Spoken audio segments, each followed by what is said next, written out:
there was a study done at the University of California and the University of Miami. And what they did in this study, led by a couple of psychologists, and this was in the 90s, interesting enough, it wasn't way back, is they had 3 groups, 30 people. 10, and they divided in groups of 3 of 10. They were invited, you know what they were? There were 3 groups of 10. And anyway, excuse me, what a way to start. Anyway, what they did is they were doing a gratitude study. So they asked group number 1 to journal each evening and to write down everything they were grateful for. Then they asked group 2 to write down the things that frustrated them during the day. And then they asked another group, just write down whatever comes to you. If something frustrated you, or if you're grateful for something, just write it down at random.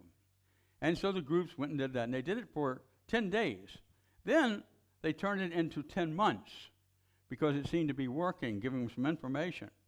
Most interesting thing, of course, was that, and I think most of us know this, the people who journaled the things they were grateful for ended up over about a 10-month period healthier. They had some issues in their health, and those issues went away. They literally were healed. And the other thing is that they found themselves eating healthier, being healthier, and seeing themselves in a different light. They experienced spiritual growth. The group that did the frustration and wrote down about frustration just became more frustrated. And the group that just did it randomly, they said, some days I feel grateful and some days I feel not so grateful. Kind of interesting. With no major changes in their lifestyle or no major changes in their health. So, what we know, and I think we've always known it for years and years, is that when we are grateful, we are healthier. When we are grateful, we think clearer. When we are grateful, we can solve problems easier. When we are grateful, we see ourselves in a different light, and we step up to that and give thanks for the fact that we are living a life in gratitude. There was a little song that was pretty popular, I think, when I was a kid, and I just wanted to take one stanza, and it's written by Herb Magnuson, and the lyrics were, and it says, I'm not going to sing it to you, you're going to take that ocean trip no matter come what may. You've got your reservations made, but you just can't get away. Next year, for sure, you'll see the world. You'll really get around. But how far can you travel when you're 6 feet underground? Ooh is right, but it's the truth sometimes. And then the stanza and the refrain went like this. Enjoy yourself, it's later than you think. Enjoy yourself while you're still in the pink. The years go by as quickly as a wink. Enjoy yourself, it's later than you think. And yeah, you probably know that song, don't you? No, oh my goodness gracious. All right, so anyway, one of the things I wanted to do is take a look at Ecclesiastes. And Ecclesiastes is a book in the Hebrew Bible. And there's a commentary that Michael Eaton, who is a writer of commentaries, points out. And Ecclesiastes, we do not know who wrote it. However, some people call it the preacher, and some people call it the teacher. I prefer the teacher. And so, Michael Eaton points out that the book of Ecclesiastes at least 3 pleasures in particular: contentment, comfort, and companionship. And he says that in the book of Ecclesiastes, he says, drink and be merry. Drink your wine. Eat and be merry. Drink your wine. Okay? And so what it's saying, I think, is that we do find contentment when we have a great meal, all of us. Vicki My wife is down in the Outer Banks with about 7 women in our neighborhood. And the mother of one of the women invited all the men over last night, and she's a great cook, so nobody was going to say no. Invites all of them last night to have a Greek fest, and not one person missed it. But you know, it was really a wonderful, pleasurable event. When you sit and break bread with others, it's just something special about it. And that's what it's saying. If you want a sense of gratitude, then break bread with others. Also, it said in Ecclesiastes, if you want a sense of attitude, then be sure and dress up your finest. And the finest to dress up in that day and time was a white robe. And so priests wore white robes when they had the high holy days. When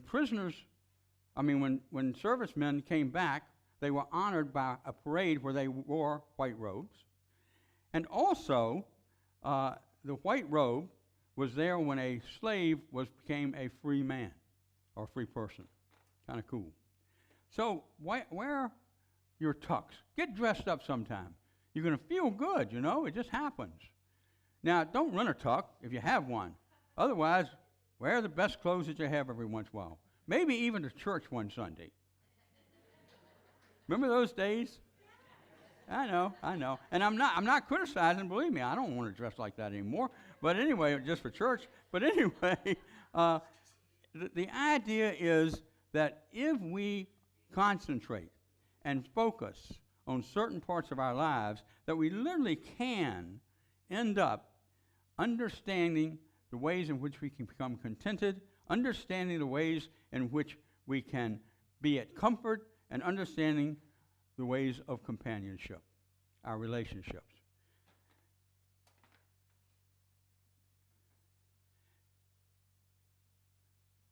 Living a powerful life of gratitude takes focus, intention, practice, and caring. But it's all worth it in the end. Focus means to look at yourself in the mirror and remember what you're saying and how you show up.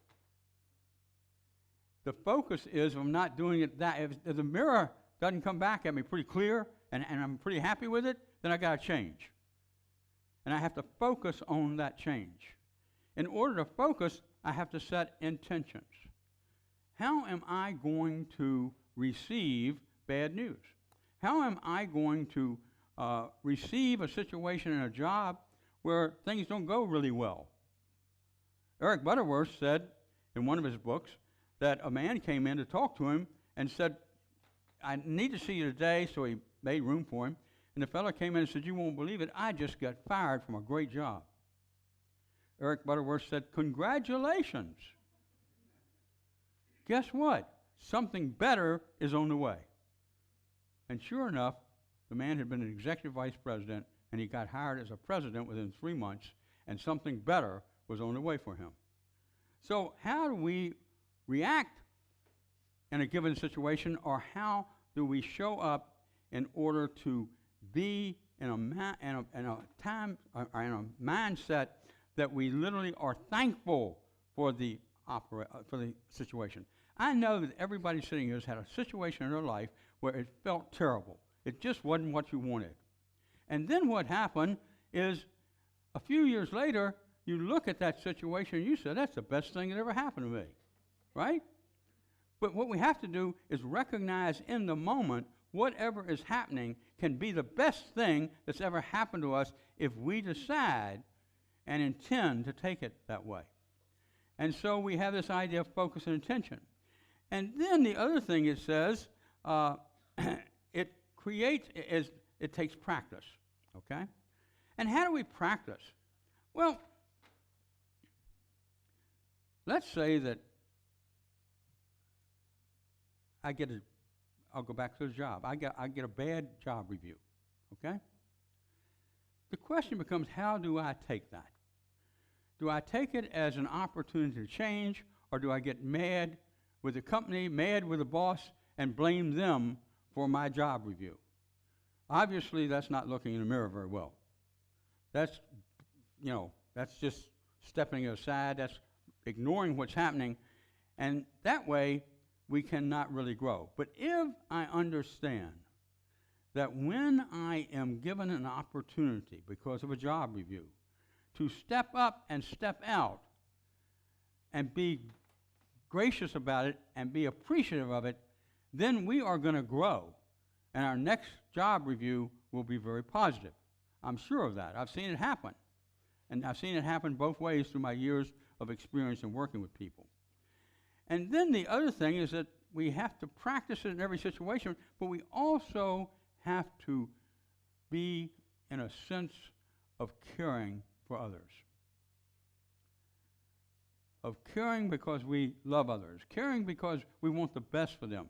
Caring because we understand that when we care for one another, the relationship deepens, but more importantly, what happens is a bonding takes place. When Vicki and I first came to Richmond, we were sound asleep, and it was about 2 o'clock in the morning, the phone rang. We got a message that one of our members had fallen off of a ladder. Pretty inactive member. His wife was very active, but he was pretty inactive. And he was an auctioneer, and that was one of the reasons. So anyway, Vicki and I decided, because we were new, we would go down to MCV and just see how they were doing. They didn't need us there, but they wanted us there, and they were surprised. So we stepped out in a unique way to care. Now, I'm not bragging about this. It's something I try to do whenever there is a need for caring.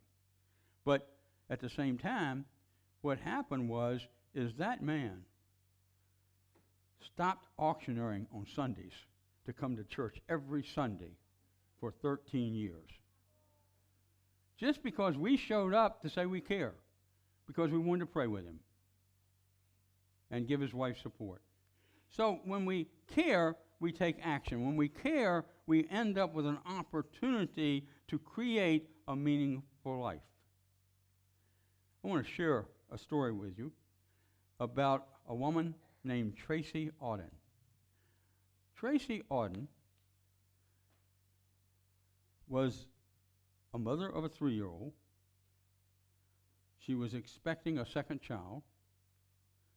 It was Thanksgiving, and the only thing she had in the cupboard was tuna fish. She lived on welfare. She lived in a pretty rough neighborhood, and life wasn't very good for Tracy. But then as she was getting ready to create the tuna fish turkey, as she called it, the doorbell rang. And there was a messenger there from a local restaurant that delivered to her and her daughter a Thanksgiving dinner. And it was anonymous. And she didn't know who did that. But that gift, that person reaching out, made a huge difference in Tracy's life. She decided if somebody cared about her, she needed to care for other people also. So what she started to do was she went to nursing school and became a nurse after 3 years.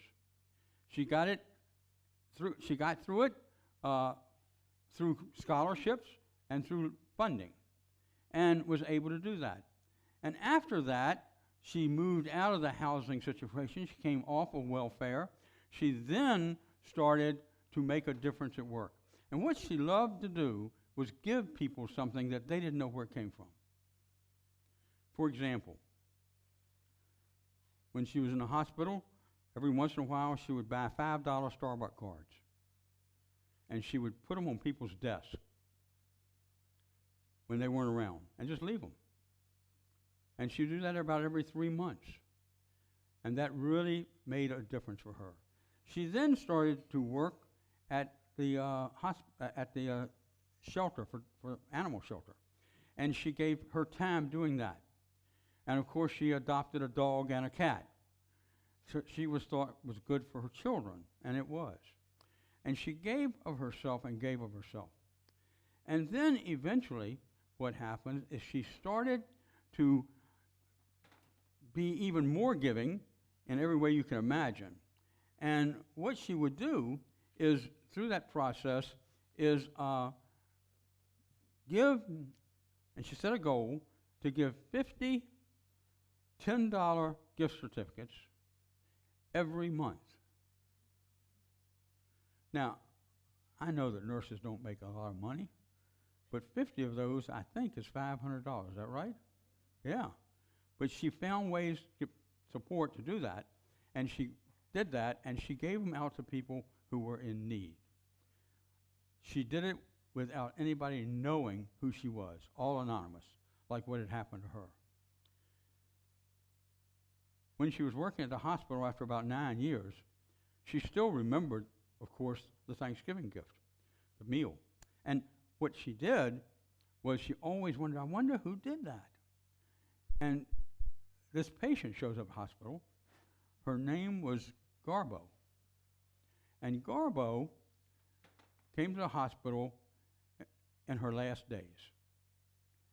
And so Garbo had been Tracy's neighbor. And she had she had this, oh goodness gracious, sclerosis. What is that? Muscular I'm sorry. Muscular dystrophy? Yes, thank you. I'm sorry, my head went somewhere, but that's not unusual. But anyway, what happened is that when Garbo was in a hospital, she was her nurse, and she said, goodness gracious, I haven't seen you in a long time. And Garbo said, yes, I know. And anyway, what happened is that when she said that to her, Garbo, in her last day of her life, took Stacy's hand and said, Happy Thanksgiving. Happy Thanksgiving. What a gift. A gift of gratitude that created a life of giving in somebody else. So we have this opportunity to understand that we are in a world where gift and gratitude really works in our lives. It makes a difference. I mean, I can't imagine why anybody wouldn't be grateful because of the fact, all of the pluses, okay? You know, better health, more money, actually, not less, living life out of gratitude, being healthy and helpful, growing spiritually. All of these things come from gratitude. And so if you're not as grateful as you think you should be, I encourage you in the next 10 days to write down all the things that you're grateful for each and every day. For 10 days, just write them down. Liz Mortier, I think is her last name. I don't remember the book. She lived here in Norfolk, and she wrote a book on Thanksgiving and being grateful. And she said, if you're feeling down, I want you to take a piece of paper and a pen, and I want you to write 100 things that you're grateful for. 100. Some people say, well, that'd be hard. You know, it's really not. If you get going, you can do it. And she said, if you'll do that, I'll guarantee you, and then look at that list every day for a month, I'll guarantee you that it will change the way you are thinking. And that will change your life. And so I suggest to you, either one of the two, write down every day what it is you're grateful for. At the end of the day, tuck it away, and then do the same thing again the next day and the next day for 10 days. And see how you feel, but more importantly, see how you see life, which means how do you experience life now? I can assure you it will change things. And then we have here, I'm sorry, I forgot to put that. I can't push it now. Let's go to the next slide, please. Okay, let's go to the next slide, please. There we go. So if you look at Tracy's life, and what is really happening is that she's living the law of circulation. I want to talk about that for a second because I think it's important. The law of circulation kind of says you receive what you get or what you give, and that you receive it back. That in the law of circulation, what goes around comes around.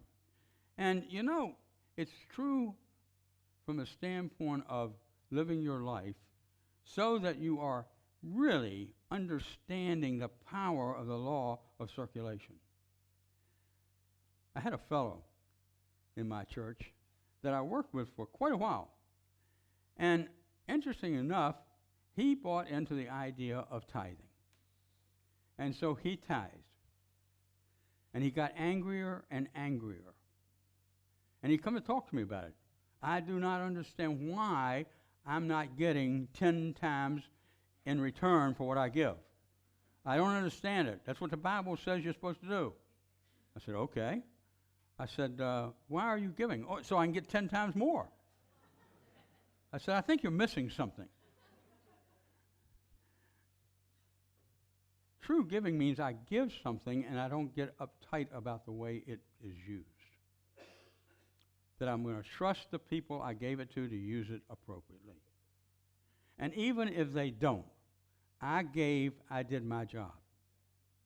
And I do it without any expectation of a return. That's the way the law of circulation starts. But I also have a responsibility to receive. To receive. That's the other half of the law of circulation. So if I'm somebody who's always giving, but I'm unwilling to receive, no, don't do that for me. I don't need that. Don't do this. I don't, whatever. What happens is you cut off the law of circulation. You have to be willing to receive, which is perfectly fine, because you have given. But you don't label what you need to receive. The universe will do a great job of that for you. And so you follow this law of circulation in your life. And when you follow that law of circulation, as we saw by Tracy, what happens is your life actually changes. And more importantly, you change other people's lives. Please remember that, because over the next few weeks, when we talk about giving a little bit, but I want to start off with this idea of gratitude. And we'll talk about gratitude again in 2 weeks. I just want you to feel comfortable that nobody can tell you what to give.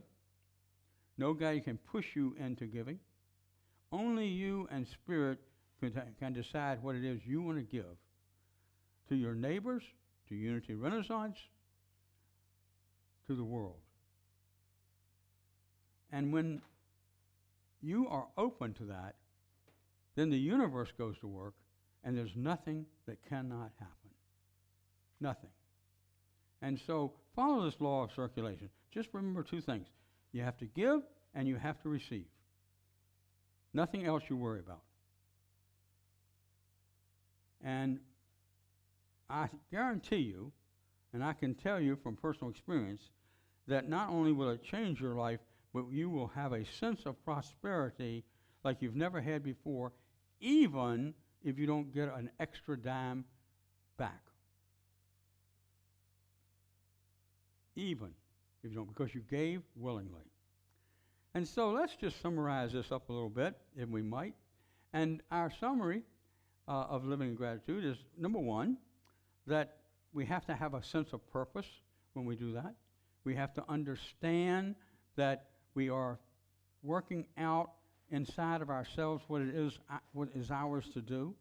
We have to understand that we can enjoy life. It's okay. We can enjoy our meals. We can enjoy our friendships. We can enjoy each other. We also have to understand that we can reach out to each other and support one another because we love one another. And when we reach out to one another, we do it through the power of prayer, sometimes without the person even knowing. When we reach out to each other, if a person needs assistance and we're able to do it, we give them assistance. When we reach out to somebody, what we're really doing is increasing the volume of love between yourself and that somebody. And when you live in gratitude, you will want to give, not because you're supposed to give, because you just want to give. It feels good. It supports who and what you are. And when we do that, then we find our lives changing in such ways that literally unbelievable things will happen in your life. I don't know what they are. Only you'll know. But it does happen. It's happened to me. It's happened to Vicki. It's happened to friends of mine. It's happened to people who are congregants of mine. And it didn't take a lot of work. It just took focus and intention. Focus and intention. So focus on gratitude. And one last time, write down each night for the next 10 days what you are grateful for during that day. God bless you and thank you.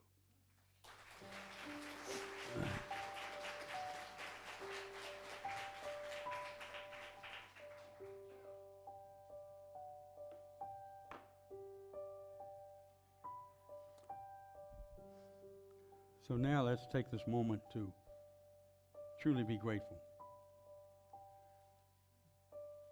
This morning I suggest to you, as you relax, as you breathe gently, to identify one thing in your life that is important and that you are grateful for. It might be another person. It might be a partner. It might be a pet. It may be a child. It may be an event that you recently experienced. But select one thing. And in the silence, think about that and bless yourself. And bless yourself for being grateful.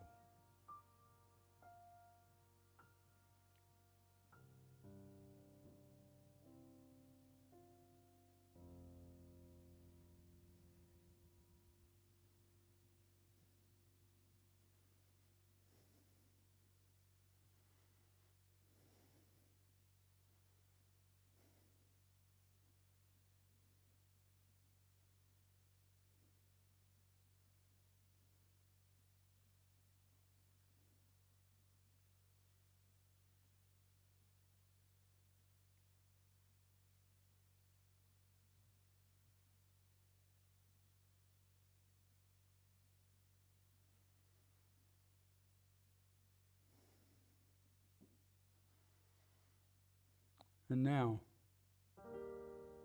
remember these words.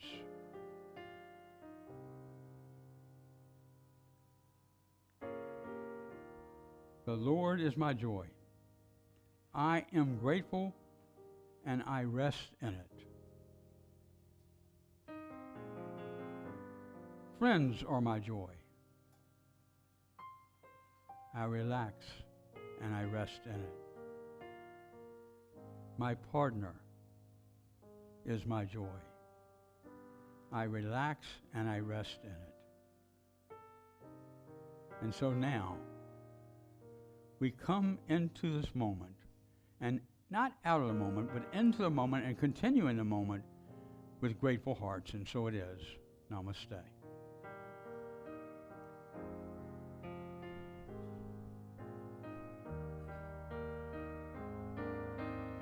Flow, Spirit, flow through me as I open up to be an expression of your unfolding peace. Show, Spirit, show to me as I open up to be an expression of your unfolding love.